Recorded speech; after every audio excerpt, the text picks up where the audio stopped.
นี่คือทำผาพึ่งบรรมงคำตำบลนาตาลได้นี่เขาเรียกว่าผาพึ่ง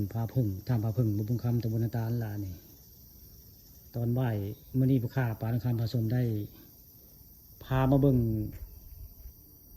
วัดถ้ำผาพึ่งบรรมงคำตำบลนาตาลแต่บ่เห็นยังคู่จะซาได้มื้อนี้เห็นแต่อันเครื่องของพระเจ้าเนาะบ่ได้เห็นเพิ่นได้เขาทักทายยังคู่จะซายังบ่เห็นเพิ่นได้หายเพิ่นสินอนก็บ่จักได้แต่ผู้ข้ามาประจำนั่นนี่มาอยู่เรื่อยว่าง่ายก็เลยได้บอกว่ามันจะเอาเรื่องจริงผ่านจอไม่เบิ่งนี่ละวัดผาพึ่งบรรมงคำตำบลนาตาลตำนาน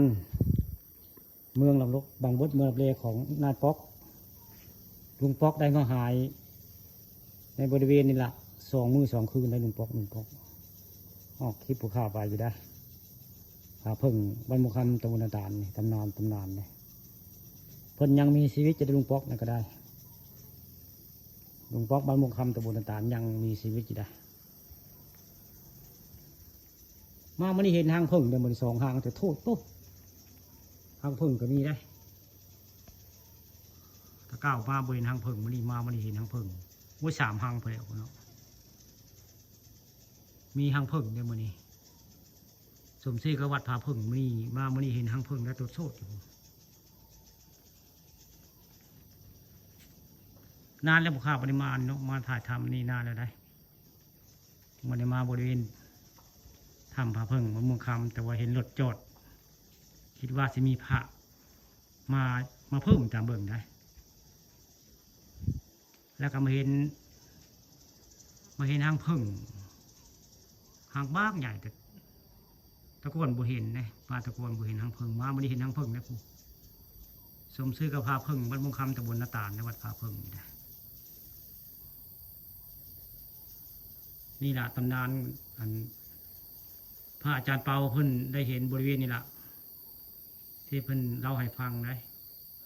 มันเป็นลุกๆนี่แหละมันเป็นหินมันบั้มนี่แหละอาจารย์เปาว่าเพิ่นเห็นประตูเมืองบดอยู่นี่แหละคนบดย่างเข้าเมืองกับบริเวณนี่แหละเราให้ฟังก่อนที่เราสิไปได้อาจารย์เปาที่เพิ่นไปทุดงอยู่เพื่อแล้วไปทั้งอื่นแต่วันนี้ผู้ข้ามาผู้เดียววันนี้มาบรรจาอยู่ในธรรม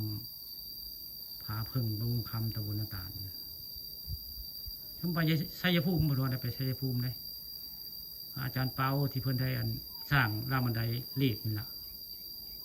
ผู้ข้ามาแต่ที่เกษตรลาวแต่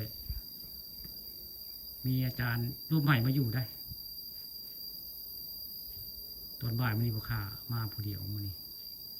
มาออกรายการผู้เดียวทั้งวันนี้ในวัดวาอารามของวัดผาพึ่งบ้านมุงคำตำบลนาตาลอำเภอตะงอย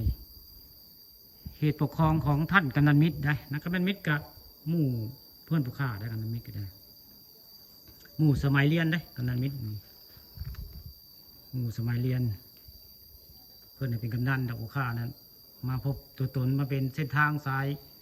นางน้อยเลยเรื่องบ้านแบบนี้เนาะนี่นะถ้ำผาพึ่งบ้านมุงคำตำบลนาตาลมีความสวยงามแบบนี้แล้วมีหน้าผาสูงเงียบเลยบ่มีไผ่ได้หมดนี่บ่มีไผ่ข้าวว่าอยู่ผู้เดียวหมดนี่บริเวณคูจะซาได้สมอยอยู่ในหมดนี้เป็นโอกาสอันดีไว้ง่ายหมดนี้มาถ่ายทำหมดนี้เงียบขักหมดนี้แล้วก็เห็นหางพึ่งหมดนี้หางพึ่งเบิ่งแล้วก็3 หางหมดแล้วก็ได้เห็น3 หางได้มันหางพึ่งวัดผาพึ่งโป้ไกลๆไปได้ผู้ข้าซูมกล้องเข้าไปเห็น3 หางน้อยหางใหญ่เลยตัวโซ่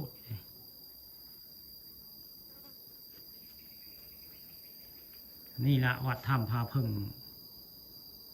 บ้านม่วงคำตำบลนาตาลคักงามแบบนี้แหละไผ่บุจักผู้ข้าปาทองคำผสมเอามาเบิ่งเรื่องจริงผ่านจอ